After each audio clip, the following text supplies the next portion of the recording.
Cuando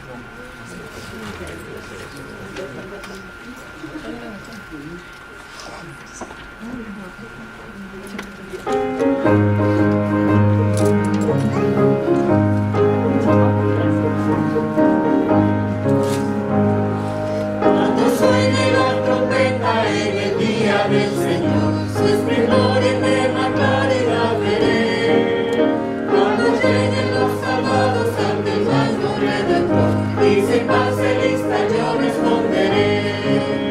Cuando allá se pase lista, cuando allá se pase lista, cuando allá se pase lista, y mi nombre llamen, yo responderé.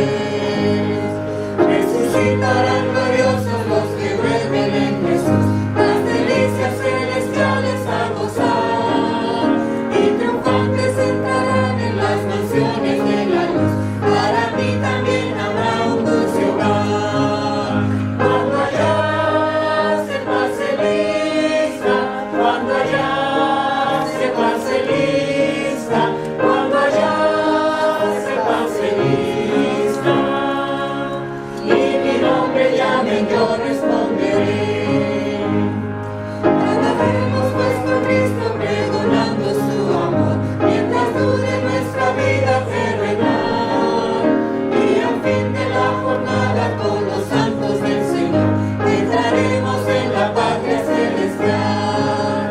Cuando allá se pase lista, cuando allá se pase lista, cuando allá se pase lista, y mi nombre llame, yo responderé. Vamos a buscar en nuestras Biblias, en el libro de Apocalipsis,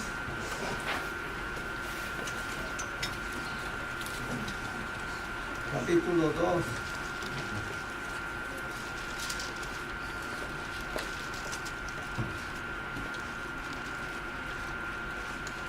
Vamos a leer los versículos del 8 al 11. Apocalipsis capítulo 2, del 8 al 11. Para tenerlo. Y escribe al ángel de la iglesia en Esmirna, el primero y el postrero, el que estuvo muerto y vivió, dice esto: yo conozco tus obras, y tu tribulación, y tu pobreza, pero tú eres rico, y la blasfemia de los que se dicen ser judíos y no lo son, sino sinagoga de Satanás. No temas en nada lo que vas a padecer.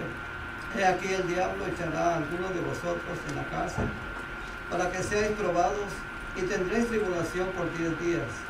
Sé fiel hasta la muerte, y yo te daré la corona de la vida. El que tiene oído, oiga lo que el Espíritu dice a las iglesias. El que venciere no sufrirá daño de la segunda muerte. ¿Cuántas palabras nos vamos a poner de rodillas?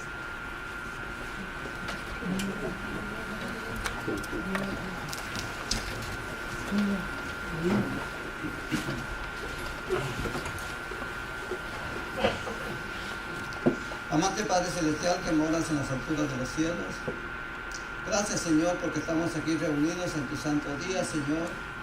Gracias porque tú dejaste este día, Señor, para que nosotros nos reunamos como hermanos, Señor, para compartir la amistad, Señor, y para aprender más de tu palabra, Señor. Gracias por tu palabra que tú has dejado para que podamos leerla, Señor, para que meditemos en ella, para que podamos vivir de acuerdo a ella, Señor, y que podamos, Señor, permanecer fieles hasta que tú vengas, Señor.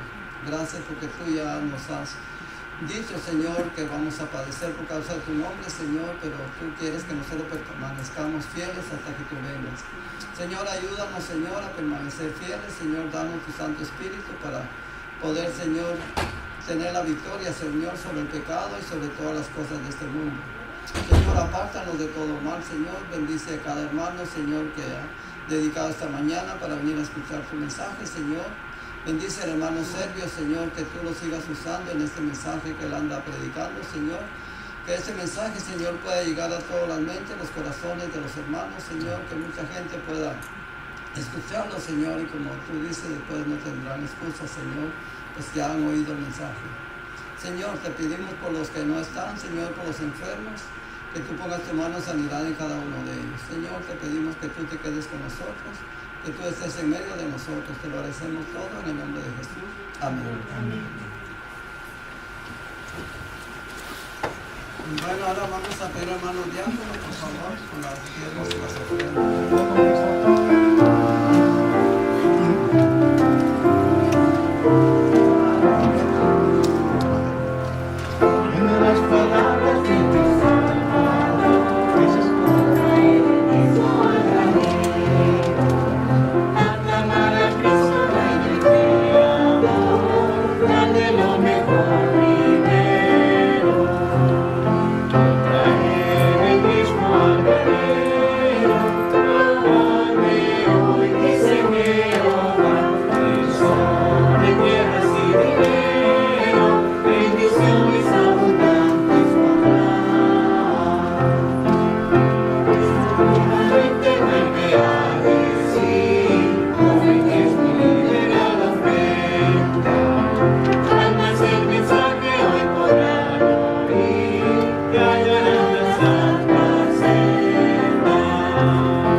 Ahora es el tiempo de escuchar al hermano Sergio.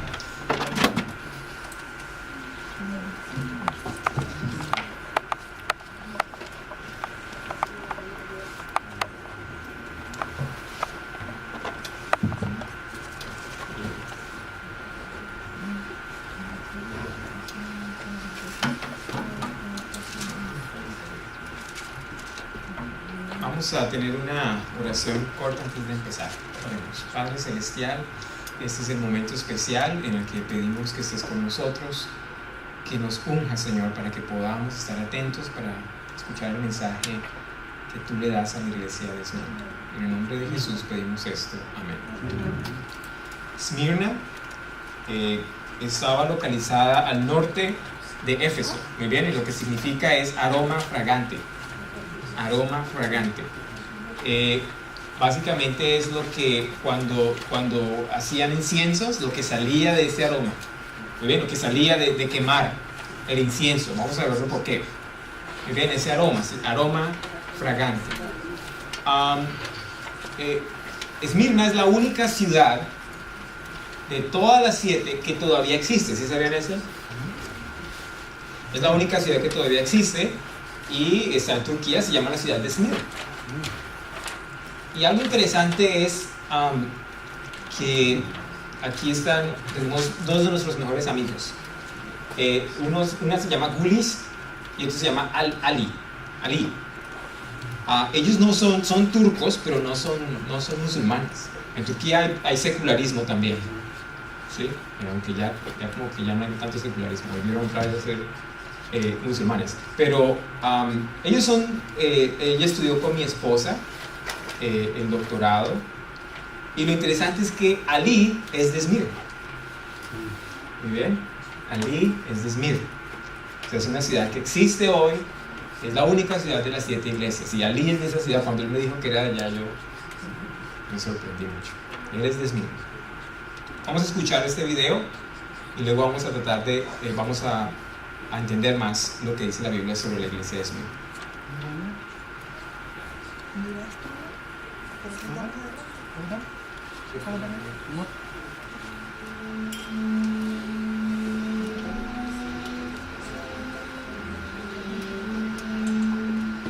Early in the book of Revelation, the Apostle John tells us of 7 letters that Jesus wrote to churches in what is now known as Turkey. Of the 7 cities Jesus mentions in his letters, only Smyrna still exists. Today it's called Izmir. The city is one of the largest in modern Turkey, housing a population of 500,000. Located 35 miles north of Ephesus, which received the first letter, on the west coast of Asia, lay the city of Smyrna.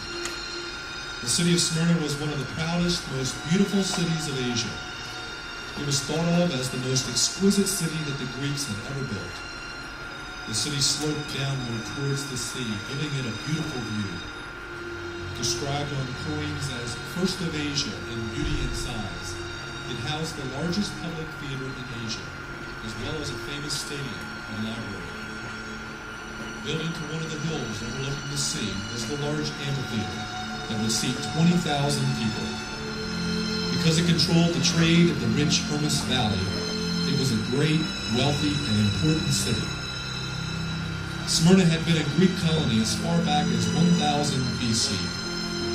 Around 600 BC, it was invaded and destroyed by the Lydians, and for 400 years there was no city there at all. Then around 200 BC, it was rebuilt with streets that were broad, sweeping, and beautifully paved.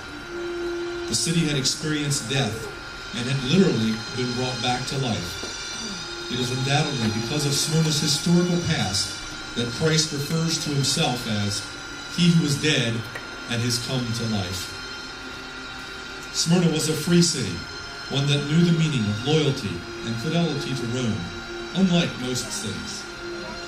Cicero called it one of our most faithful and our most ancient allies.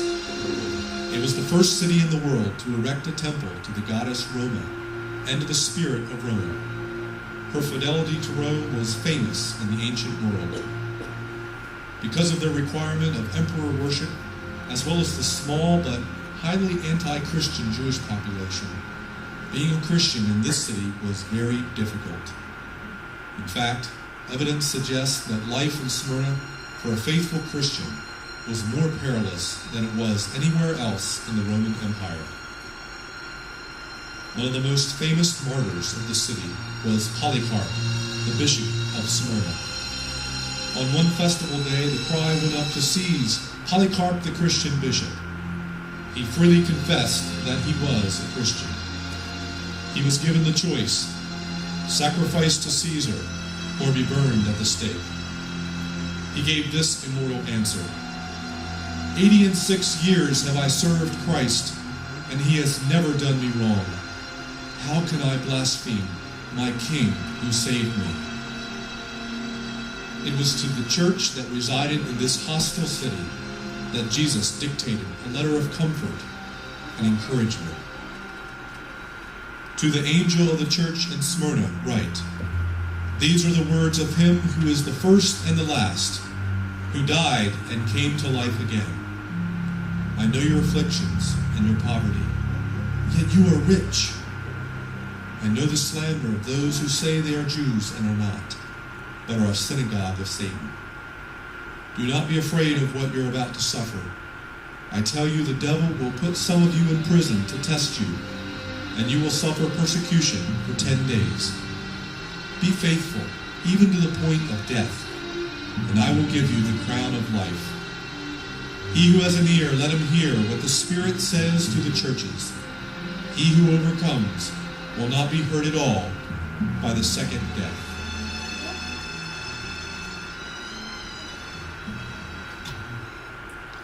Muy bien. Escribe el ángel de la iglesia de Esmirna. Vamos a recordar la estructura. Primero hay un saludo, muy bien, ¿recuerdan? Hay un saludo, Cristo escribe el ángel de la iglesia de Esmirna. Después aparece una descripción de Cristo. Después de la descripción de Cristo aparecen las obras de la iglesia que se presentan en elogios o en reprensiones. Si es algo bueno, es un elogio. Si hay algo malo, el Señor lo reprende y le dice cuidado con eso. Y después aparece una advertencia. Muy bien. Y finalmente aparece una promesa. Entonces lo que vamos a hacer ahora, hermanos, voy a pedirle a los grupos que estaban ahora, Entonces aquí había un grupo, va a ser primero el saludo y la descripción de Cristo, muy bien. El segundo grupo va a ser aquí las obras de la iglesia. Entonces sí, van a mirar si hay reprensión o elogios o las dos o una de las dos, muy bien. Capítulo 2. De la iglesia de Esmirna, solo la iglesia de Esmirna, solo la iglesia de Esmirna. El grupo 3, aquí hermanos, vamos a hacer la advertencia. Muy bien, ¿cuál es la advertencia que le da? Hay algo que les dice, estar atentos a algo. Y aquí ustedes van a sacar la promesa, van a decir la promesa. ¿Muy bien? Entonces, unos pocos minutos. Un minuto.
Muy bien, hermanos, vamos a... Lo que vamos a hacer, hermanos, es... Oh, ok. Bueno, primero quiero, si ustedes se dan cuenta, hermanos, no, vamos a mirar primero las partes. Ya lo vamos a escribir aquí, pero primero vamos a ver las partes. ¿Cuál es el saludo, hermanos? ¿Cómo se introduce, cómo se describe Cristo? Cuéntenos, los hermanos que estuvieron buscando. El primero y el último, el que estuvo muerto y vivió. Recuerden que esto es bien importante. Él dice, yo soy el primero y el último. O sea, yo soy eterno. ¿Entienden? Él dice, yo morí y viví. ¿Quién es el que le está hablando a Juan? Cristo. Muy bien. Él resucitó. Muy bien. ¿Cuáles las obras de la iglesia, hermanos, aquí? Díganme ¿hay reprensión? ¿Hay elogios? ¿Hay elogio? Reprensión y advertencia. ¿Hay una reprensión? ¿Hicieron algo malo? ¿Qué hicieron malo? Yo conozco tus obras y tu tribulación y tu pobreza. ¿Pero hicieron algo malo? Y la blasfemia de los que se dicen. No, pero la iglesia hizo algo malo. No, ahí no. No, cierto que no, la iglesia no hizo nada malo. Esta es una de las pocas iglesias que no hizo nada malo. Entonces, esta iglesia no tiene reprensión, tiene un elogio. ¿Cuál es el elogio? Que eres pobre, que estás en la tribulación. La gente dice que ustedes son pobres, pero yo digo que ustedes son ricos. ¿Quién tenía razón? Dios. ¿Quién tiene razón? ¿El hombre? ¿Quién tiene más razón? ¿El hombre o Dios? Dios. Les voy a explicar esto. Ahí está en la guía que les di, hermanos, más explicado. Pero les voy a dar bíblicamente qué significa la riqueza. La riqueza bíblica es en el conocimiento de Dios. ¿Están conmigo? Ahora, los hombres, seguramente, esta iglesia era una iglesia que se veía, eran pobres. Esta es una iglesia que son pobres. Eran pobres, pero el Señor decía, ellos dicen que son pobres, pero ustedes son ricos porque conocen de mi palabra. ¿Están conmigo? Y no tiene reprensión. Muy bien. Advertencia, hermanos. Cuéntenme cuál es la advertencia. ¿Qué les dijo Dios? Cuidado, algo va a pasar, cuidado. Muy bien. ¿Quién los iba a echar a la cárcel? El diablo. Satanás. ¿Sí ven en la primera, en Éfeso, ustedes vieron a Satanás ahí? No. Ustedes han visto el ejército, los generales aparecen solamente cuando la guerra está bien difícil. Entonces Satanás, a Éfeso había algo que la tenía débil, ¿están conmigo? Era que había perdido su primer amor. Pero a Esmirna no tenía nada malo. Si ustedes ven ahí, Esmirna estaba bien. Entonces Satanás dijo, no puedo delegar esto en mis agentes, tengo que ir yo mismo. Yo mismo. Y ahí dice en la Biblia que dice que iban a tener una gran tribulación. ¿De cuántos días? 10. Y también les dijo que había una sinagoga de Satanás. ¿Sí? Dice, ¿sí leyeron ahí? Había una sinagoga, es decir, había un grupo que eran religiosos, Parecían judíos, y decía que eran judíos. Los judíos adoraban a Dios. ¿Están conmigo? Es decir, este grupo, en Esmirna habían dos grupos. Un grupo, ese era el grupo, el verdadero, que se veía mal, se veían pobres. El otro grupo eran personas que también decían creer en Dios, pero ¿a quién servían realmente? A Satanás. Y le hacían la guerra a la verdadera iglesia. ¿Están conmigo? Pero los dos eran cristianos. ¿Judíos cristianos? ¿Judíos cristianos? Cristianos. Judíos. Muy bien, ya voy a explicar. Muy bien. La razón por la que aparecen judíos es porque en Gálatas dice que todo el que es de Cristo, descendiente de Abraham es. Entonces, de ahí en adelante, los judíos son los cristianos. ¿Muy bien? Ok, estamos claros hasta aquí. Había una tribulación. Ahora, ¿cuál es la promesa? Al que venza. Muy bien. ¿Y qué? Ahora les voy a hacer. ¿Cuál era la prueba que tenían que pasar? Unos la muerte, otros la cárcel. Y todos iban a pasar por una gran tribulación. ¿Están conmigo? Por 10 días. Ahora les voy a hacer esta pregunta, hermanos. Todos aquí somos cristianos, ¿cierto? Pero esa pregunta está un poco... Todos somos cristianos, ¿cierto? Y los cristianos creemos en la Biblia. ¿Amén? ¿O sí o no? La Biblia es nuestra guía. Ahora, ahí dice 10 días. ¿Dice o no dice 10 días? Díganme una cosa. Dios cuando manda un mensaje, Él dice, bueno, yo voy a mandar un mensaje y voy a complementarlo con una parte poética. ¿Él hace eso? ¿O todo el mensaje es importante o no? Cuando Dios manda un mensaje, ¿todo el mensaje es importante o no? O uno hace, bueno, esta parte es importante, esta parte no. Ahora, ahí dice 10 días. ¿Están conmigo? Imaginémonos que imaginémonos que esta iglesia que está acá es la única iglesia, son los únicos cristianos en todo el mundo. ¿Están conmigo? Y usted quiere saber cuáles son esos 10 días. ¿Cierto que sí? ¿O no? ¿O usted descarta esos 10 días? ¿Esos 10 días? No sé. No, usted se queda en su mente cuáles son esos 10 días. Vamos a pensar que usted es la iglesia que surgió, el remanente que surgió después de Éfeso. ¿Recuerdan que lo vimos antes?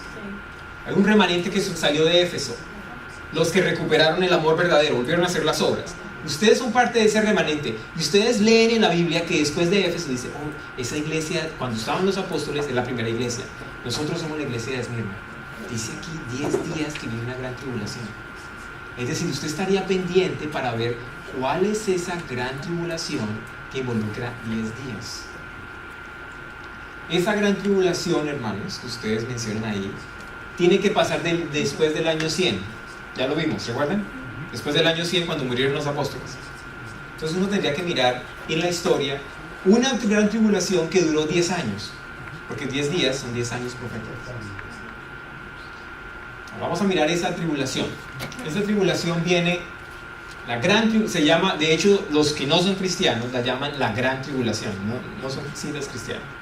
Y es la tribulación de la gran persecución de Diocleciano. ¿Muy bien? Pues vamos a ver un poco más de esta persecución. Duró 10 años. Del año 303 al 313. Diocleciano, él mandó el edicto para perseguir a los cristianos y a todo el que no adoraba a los dioses paganos y a César. Y la razón era porque el imperio estaba perdiendo fuerza y Diocleciano era muy religioso. Y Diocleciano creía que la razón por la que el imperio estaba perdiendo fuerza era porque los cristianos estaban quitándole la adoración a los dioses paganos. Muy bien, vamos a ver este corto clip para que ustedes conozcan un poco más de esta gran tribulación, la tribulación de Diocleciano. Pero otra religión estaba captando muchos adeptos, haciendo que peligraran los planes de Diocleciano. Los fieles de aquella fe adoraban a Jesucristo, el Hijo de un nuevo Dios. La iglesia había crecido, no solo numéricamente, sino que tenía grandes riquezas y poseía amplios edificios. Era una institución muy próspera dentro del Imperio Romano. Una institución que Diocleciano veía como una amenaza para Roma. Creía firmemente que la salud del Estado y de Roma estaban ligadas a la religión romana y que los cristianos representaban una fuerte amenaza contra ella. Los cristianos, que habían sido tolerados durante casi 40 años, formaban ahora un alto porcentaje de la población de las grandes ciudades. Era sabido que había cristianos tanto en el ejército como en la corte imperial.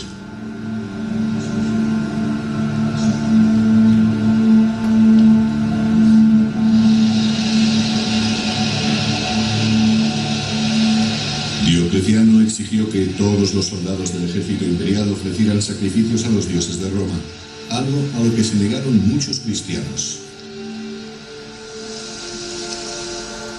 Diocleciano creía que todo lo que se opusiera al culto de los dioses protectores de Roma era una auténtica amenaza para el Estado. Algo que podía acabar destruyéndolo desde dentro. Y eso pensaba de los cristianos en su ejército, que podían volverse contra el imperio.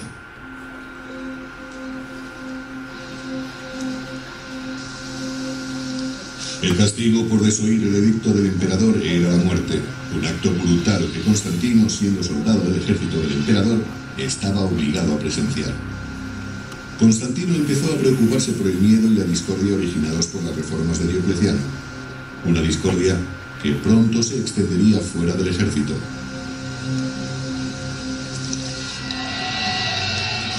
En el año 303 después de Cristo, Diocleciano emitió un edicto contra los cristianos que fue conocido como la Gran Persecución. Tan pronto como se emitió el edicto de la persecución, se desataron unas crueles medidas administrativas. Si los funcionarios encargados del edicto encontraban resistencia, llevaban a los acusados a los tribunales para torturarlos y conseguir pruebas contra ellos. Había que forzarlos para que pública y oficialmente adjuraran del cristianismo. La Gran Persecución marcó el inicio de lo que los cristianos llamaron la Era de los Mártires. Cualquier cristiano que proclamara públicamente su fe, moriría. La persecución de Diocleciano dejó atrás las demás persecuciones. Probablemente fue el momento en que más cerca se estuvo de erradicar el cristianismo. Puede que por eso se haya dicho que muchos de los mártires venerados por la Iglesia cristiana padecieron bajo el dominio de Diocleciano.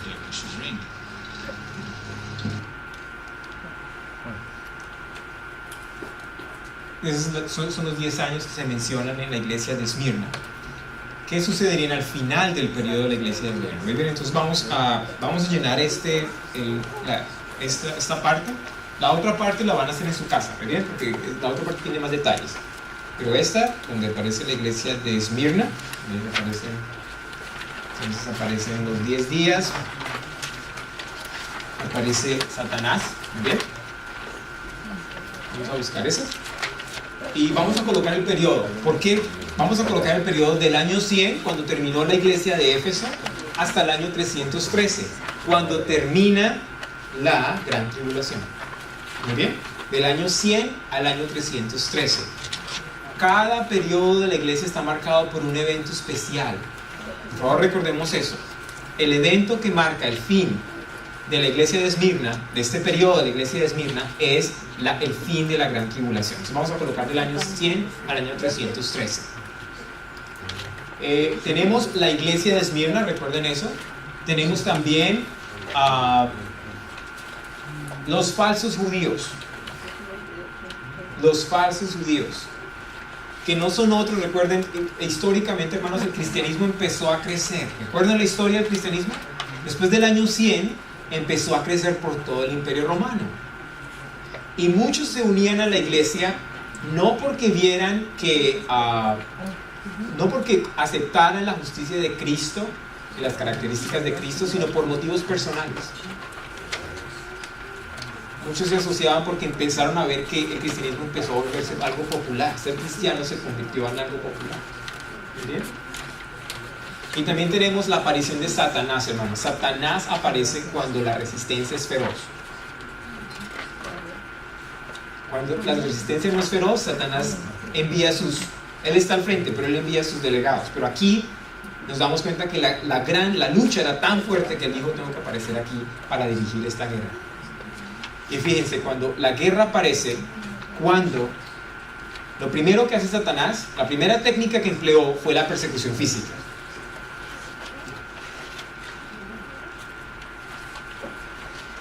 Pero nos dimos cuenta que después no le funcionó, porque lo que hizo fue que la iglesia creciera más. Entonces tenemos el elogio. ¿Cuál fue el elogio? Dice: conozco tu tribulación. Dice que eres pobre. Ellos dicen que eres pobre, pero eres ¿qué? Rico. La reprensión. ¿Hay reprensión? No, esta iglesia está bien. Queremos ser lo que Dios quiere. Tenemos que mirar a la iglesia de Esmirna. Esa iglesia durante ese tiempo, humilde, sencilla, pero que era sabia, hermanos, conocía la palabra. ¿Saben por qué sabemos que conocía la palabra? Porque aunque las amenazaron de muerte, ellos dijeron: no vamos a desistir de nuestra fe en Dios, porque tenemos una fe fuerte. ¿No creen que la fe debe haber sido fuerte? ¿Y cómo viene la fe? La fe viene ¿por qué? Por el oír. ¿Y el oír por qué? Por la palabra de Dios. Así que ellos habían estado estudiando la palabra, y aunque les dijeron: nos vamos a matar, ellos dijeron: vamos a ser fieles, porque sabemos que el Dios que servimos es verdadero. No importa. ¿Cuál es la advertencia? Dice: no tengas ningún temor de lo que has de padecer. El diablo ha de enviar a vosotros a la cárcel. Muchos fueron a la cárcel. ¿Por qué? Por el edicto de Diocleciano. Muy bien. Para que seáis probados, y tendréis tribulación por 10 días. 10 días, recuerden. Después de los 10 días la tribulación iba a terminar. Ya vamos a ver históricamente cómo se desarrolla eso. Y la promesa es: sé fiel hasta la muerte. ¿Y qué? Y yo te daré la corona de vida. ¿Cuándo es que recibimos la corona de vida? ¿Cuándo es que los hijos de Dios reciben la corona de vida? Cuando reciben ¿qué?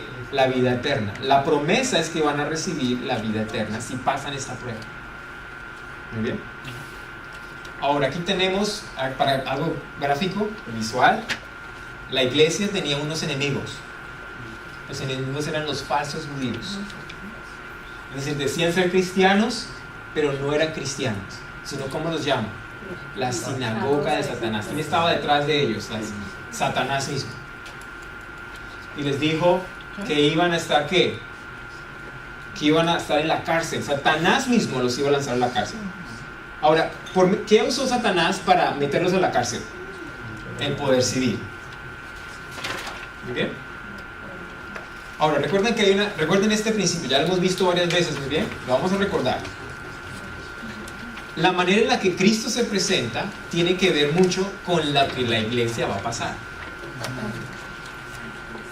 Es como, pensemos hermanos en una maratón, ¿muy bien? Pensemos en una carrera de 50 kilómetros, ¿ok? Vamos a pensar en eso. Entonces hay un experto corredor que le está entrenando a los muchachos para la maratón. Y ese corredor ha corrido muchas maratones, muy largas. Y los muchachos van a correr una sola maratón. Bueno, los está preparando. Entonces él les dice: yo soy el campeón de las maratones. Eso se puede pasar. Si ustedes lo hacen, ustedes también van a pasarlo también. ¿Bien?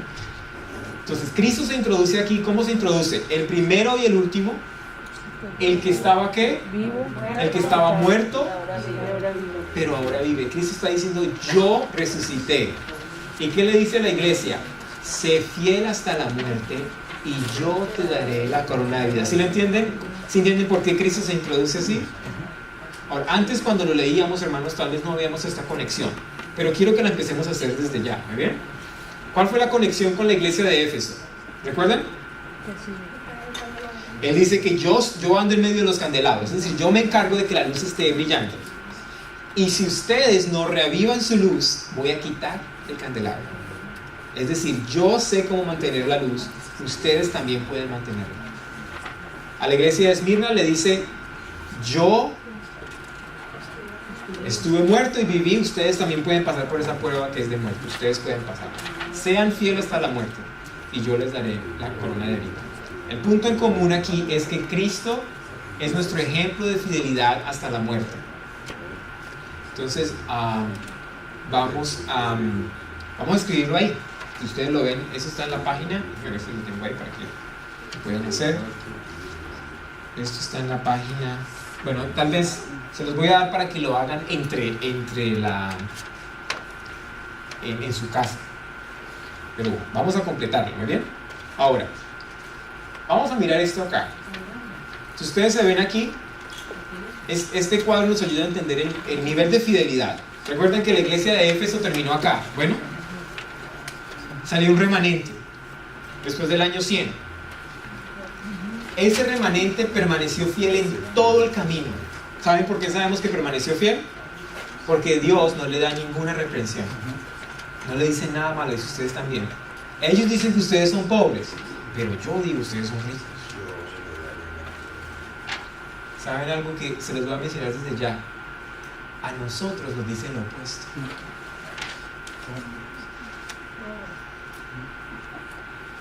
Se los digo, ya lo voy a repetir cuando veamos la iglesia de la Odisea. La Odisea dice, yo soy rico. Y Dios dice, no, tú no eres rico. Es decir, que tenemos que adquirir la riqueza que tenía Esmirna. Y esa riqueza, hermanos, solo viene de un conocimiento bíblico. Entonces la iglesia fue fiel, y en la última parte, tal vez antes, un poco antes de que viniera la tribulación, lo que sucede es que vino la prueba. O sea, ellos ya sabían el mensaje, ¿están conmigo? Vino el momento en el que iban a ser probados si iban a creer en el mensaje. ¿Cómo iban a ser probados? Diocleciano dio un decreto, y los cristianos iban a ser probados de esa época. ¿Cómo fueron probados? Si iban a permanecer fieles, aunque iban a ver otros cristianos morir. ¿Cómo les parece a ustedes, hermanos, ver a otro de sus hermanos morir por lo que usted cree en lo mismo? Y le preguntan a ustedes, vienen a un hermano y le dicen, usted tiene que adorar a César, haga sacrificios a César. Y dice, no, y lo matan enfrente suyo. Eso es bien por ustedes. ¿Qué hace usted, hermano? Ahí nos damos cuenta que tendríamos cada hermano. ¿Saben? Otra característica de la iglesia era que cada hermano tenía una dependencia directa de Dios. No estaba dependiendo del hermano consagrado. Cada uno tenía una relación directa, porque si a él lo mataban, ya no había nadie ahí que me estuviera protegiendo. Era yo solo enfrente de esta gran prueba. Estas eran las características de la iglesia de Esmirna. Una iglesia fiel. Llegó la prueba. Algunos no pasaron la prueba, hermanos. Tal vez. Pero la mayoría pasó la prueba. ¿Por qué? Porque estaban fuertes. Y cuando termina ese periodo, inicia el periodo de la iglesia de Pérgamo. ¿Ya lo estamos entendiendo? Muy bien. Entonces inicia el periodo de la iglesia de Pérgamo. Entonces, ¿qué evento marca? Ahora voy a explicarles un poco más. ¿Qué evento marca el inicio de esta nueva etapa cristiana? Les voy a explicar en historia. Diocleciano fue el emperador del año... A propósito, Diocleciano, ¿se ven que Diocleciano murió durante esos 10 periodos? Esos 10 años. Se murió. Él dio el decreto, pero se murió en esos 10 años. Se murió. Tal era la maldad de ese señor. Se murió. Y el imperio, en ese periodo hubo un conflicto en el imperio. Cuando murió Diocleciano hubo un conflicto en el imperio. Porque el imperio estaba dividido en 4 regiones. ¿Muy bien? Y cada región tenía como un virrey. Y los virreyes tenían hijos. ¿Muy bien? Entonces Diocleciano, cuando él estaba vivo, para que los virreyes no se le rebelaran, él había visto que muchos emperadores morían, los mataban. Entonces Diocleciano dijo, no, yo no voy a seguir siendo un solo emperador, voy a dividirlo en 4. Y para mantener la unidad del imperio, los hijos de cada uno de esos virreyes estaban con Diocleciano. De esa manera garantizaba que los padres que estaban gobernando las regiones no lo iban a atacar, porque tenían los hijos. ¿Sí me entienden? Entonces, eso es lo que hizo Diocleciano. Uno de los virreyes tenía un hijo. El hijo se llamaba Constantino. ¿Se han escuchado Constantino? ¿Han escuchado a Constantino? Uno de los hijos de esos virreyes se llamaba Constantino. El muchacho estaba con Diocleciano. Cuando Diocleciano murió durante esa gran persecución, Constantino regresó a la zona donde estaba su papá. Y cuando llegó a donde estaba el papá, los soldados lo eligieron como el emperador de Roma, en esa región. Entonces lo que hizo Constantino fue venirse desde esa región, que era la región de Inglaterra, donde está Inglaterra y Francia. Se vino desde esa región con las tropas a conquistar Roma. Y luego vino y habían oponentes de las otras regiones, los venció a todos y se eligió como el nuevo emperador de Roma. Es una historia muy corta para que ustedes entiendan esa transición, ¿muy bien? Y eso sucedió el momento en el que Constantino conquistó Roma, fue en el año 313. ¿Muy bien? Ahora vamos a ver este video para que ustedes puedan entender un poco más de lo que pasó en ese tiempo. Entonces aquí están las regiones. Esta era la región del papá de Constantino. El papá se llamaba Constancio. ¿Muy bien? Aquí estaba el papá de Constantino. Cuando murió Diocleciano, Constantino regresó acá y lo nombraron emperador. Eso es lo que se llama la tetrarquía de Diocleciano. O sea, Diocleciano fue sabio, dijo: yo no voy a mantener un solo imperio porque es muy grande, lo voy a dividir en 4 y mantengo a los hijos conmigo para que no me ataquen. Eso es lo que se llama la tetrarquía de Diocleciano. Esto está en Turquía, a propósito, sí, ese monumento. En el 313, cuando él estaba regresando de Francia, de Inglaterra, regresaba hacia Roma para conquistarla y convertirse en emperador, él dice que tuvo una visión. Y la visión le decía, era una cruz. ¿Han visto ese símbolo de una cruz y un círculo y una cruz en la mitad? ¿Lo han visto? Él dice que vio esa cruz en el cielo y una voz le dijo: con este símbolo vencerás. Y él entendió que era Dios. Y él dice, los historiadores dicen que ese fue el evento que lo convirtió en cristiano. Pero lo que más adelante se descubre es que Constantino entendió que tenía que utilizar el cristianismo, que él no podía oponerse al cristianismo porque el cristianismo se estaba volviendo más popular y durante la persecución creció todavía más.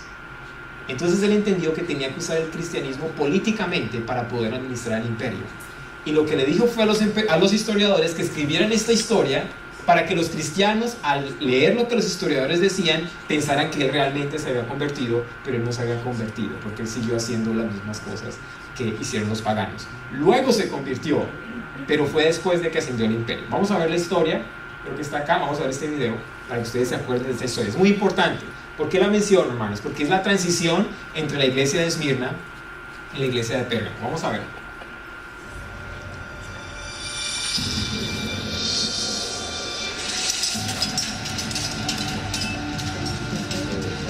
A comienzos del siglo IV después de Cristo, el Imperio Romano se enfrentó a la mayor crisis de su historia.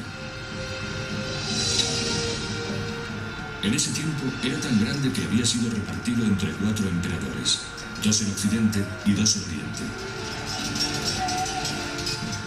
Eran como ratas en un saco, enfrentándose por el poder.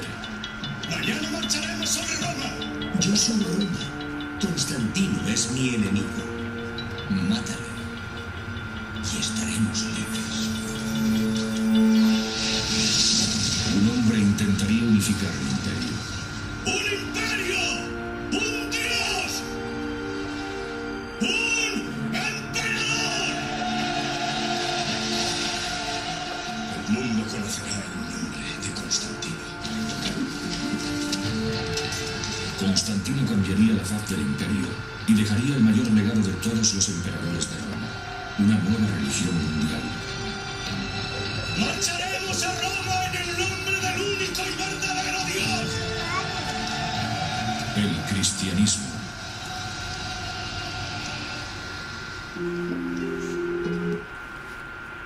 Muy bien.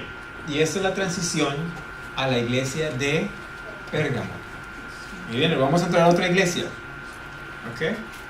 Tenemos aquí a Pérgamo. Entonces Pérgamo estaba, ustedes se dan cuenta aquí está Esmirna, aquí está Pérgamo. Había una ciudad. Una pregunta, ¿cómo la iglesia, porque tú dijiste que estaba en el santuario, ¿no? Como que se relaciona Oh, muy bien, está bien, buena pregunta. Tenemos que leer, el Señor avisa cuando hay que pasar a otro lugar. Ya lo vamos a dar cuenta. O sea, Él avisa. Cuando ustedes lean y digan, esto es del santuario. Cuando ustedes vean algo del santuario, dicen, aquí en esta iglesia pasa a otro lugar en el santuario. ¿Bien? Pero, o sea que todavía estaban en el lugar santo. Lo que quiere decir es que Cristo todavía está en el lugar santo porque no se menciona que pase a otro lugar. ¿Bien? Ahora, aquí está Pérgamo. Pérgamo significa, hermanos, elevada. Ese es el significado de Pérgamo. Exaltada. Es interesante. ¿Recuerdan cuál es el significado de Éfeso? Deseada. Deseada, porque era una iglesia, es una iglesia que tuvo muchas cosas buenas. Había perdido el primer amor, pero tuvo muchas cosas buenas. La iglesia de, ¿cómo se llama? ¿Qué significa la iglesia de Esmirna? Olor fragante. Olor fragante, ¿saben por qué? Por el incienso. Porque eso sucede cuando se queman y sale algo agradable. Es decir, la iglesia iba a pasar por una prueba muy difícil, pero que iba a ser un olor agradable para Dios. Esta iglesia se llama, Pérgamo significa exaltada, porque la iglesia, luego de ser la iglesia perseguida, se convierte en la iglesia del imperio, en la religión del imperio. De ser perseguida se convierte en la religión del imperio. Entonces aquí está la ciudad de Pérgamo. Eso es muy interesante porque ustedes ven aquí, esta es una reconstrucción de lo que es la ciudad de Pérgamo.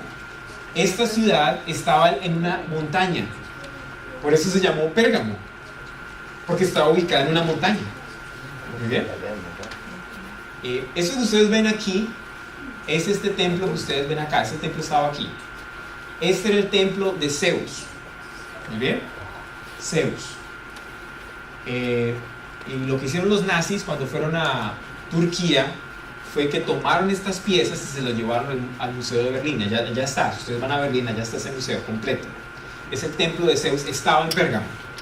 ¿Bien? Ahora, vamos a ver este video, ¿ok?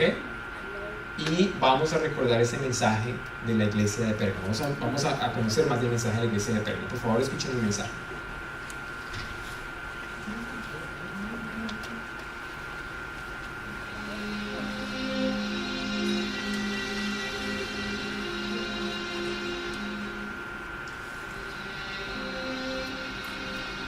Early in the book of Revelation, the Apostle John tells us of 7 letters that Jesus wrote to churches in what is now known as Turkey. The road from the ancient city of Ephesus led north along the seacoast for about 40 miles through the city of Smyrna. Then it turned inland to the northeast, and 15 miles inland stood the city of Pergamum.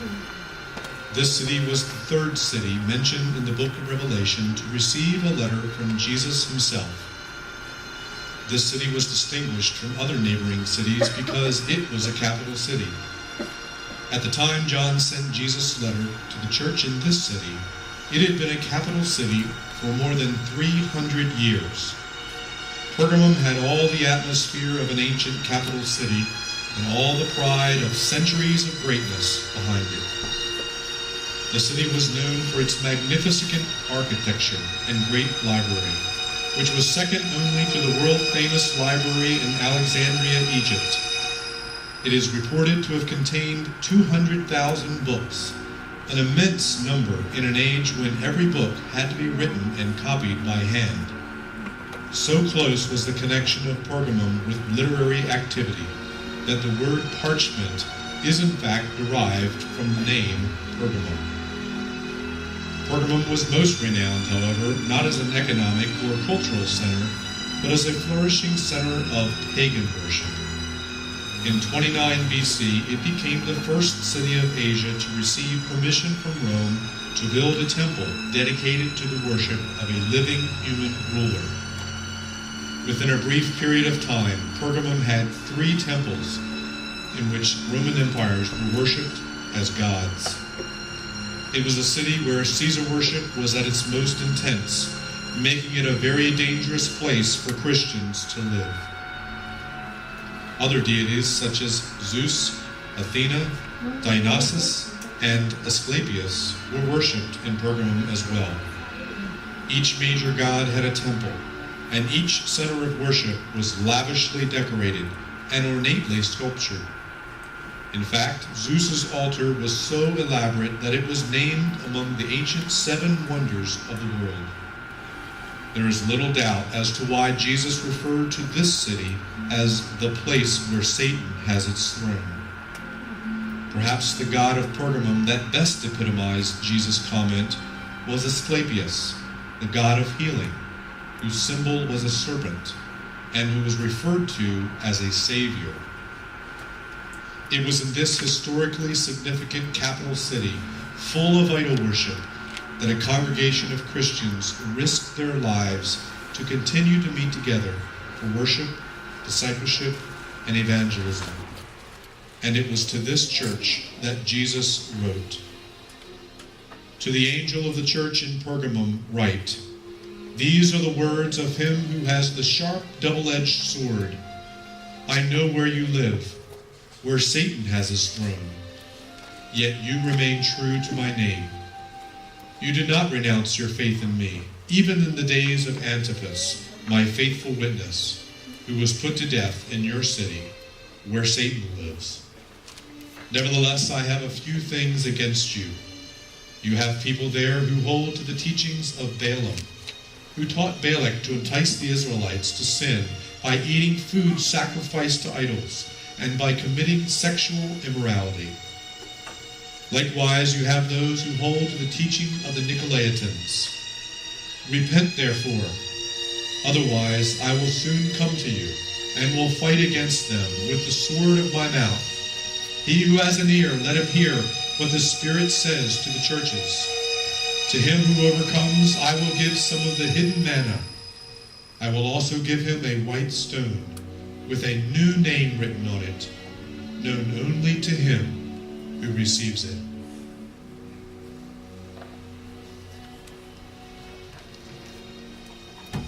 Muy bien, vamos a abrir el libro de Apocalipsis y vamos a leer ese mensaje, y cada grupo ya sabe cuál parte hacer, así que voy a leerlo desde aquí para que todos estemos de acuerdo, y el grupo va a tener 1 minuto para revisar cuál es el mensaje específico. Voy a leerlo desde aquí.